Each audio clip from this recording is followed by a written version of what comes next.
Hey Ed, so I am out here outside my office in Richmond, Virginia, hailing from Richmond, USA. And I gotta tell you, I love clients on automation so far. Full disclosure, I have not yet gotten the results. I haven't yet run the ads and things. And it always peeves me, like Amazon reviews where they've only just unboxed the thing. They don't actually know if it works.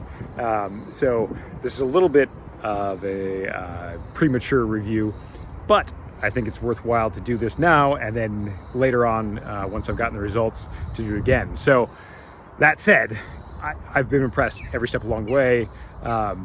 Really like your approach, the bias towards action, the fact that you're tweaking and iterating, right? Having the different versions of what you do and then encouraging us to do that. All the modeling that you have, like the models, the templates.